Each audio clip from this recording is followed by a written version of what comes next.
Good evening, everyone. I'm Judy Martin. And I'm Joe Moskowitz. Tonight, Russia is in a state of emergency as communist sympathizers wreak havoc in Moscow. More than 100 are injured, and anti-Yeltsin rebels have taken over some key government offices. Although President Yeltsin still controls the government and army, the situation in Moscow is at a stalemate. The Kremlin and the Defense Ministry were heavily guarded overnight as tanks roared into the capital city. It's the Army's first major show of force during what has been the worst political violence in Moscow since the 1917 Bolshevik Revolution.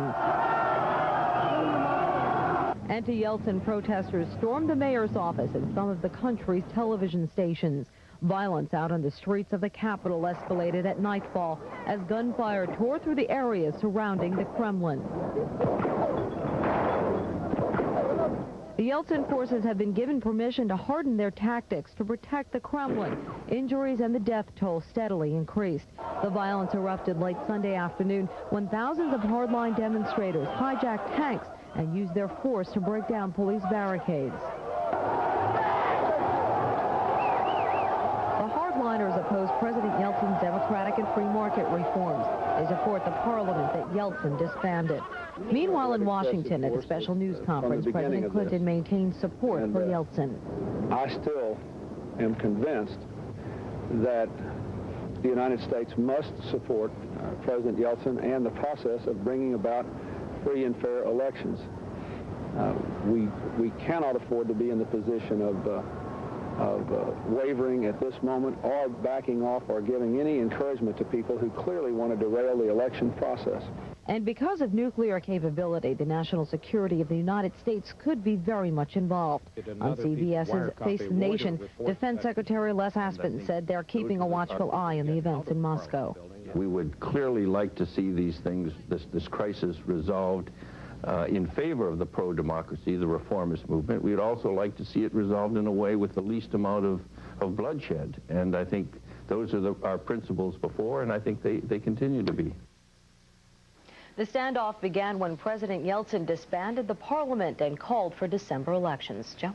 Many people on Long Island closely watched the activities in Moscow, but no one was more interested in what was going on than a man in Glen Cove. That's where the Russian foreign minister spent his day. A Russian soldier stationed in front of the embassy in Glen Cove. An unusual sight, but these are unusual times for the Russians. The foreign minister, Andrei Kosyarov, one of the most powerful men in that troubled nation, was being summoned back to Moscow. And early in the evening, a police motorcade took him to JFK Airport, and from there he will fly to his homeland, a country in turmoil. I think that Yeltsin is losing his power, and I think that today or tomorrow will be his last day. It's my opinion, as a president.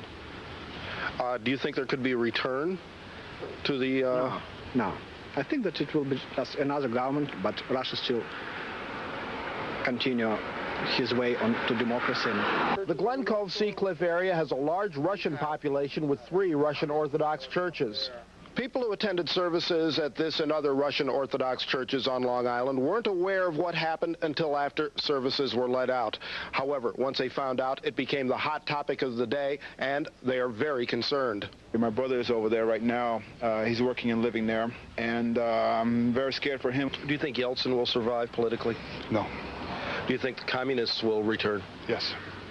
Absolutely. I think it'll be, I don't know if I can call it communism, per se. If it's going to be communism, it'll be much worse than what we had before Gorbachev.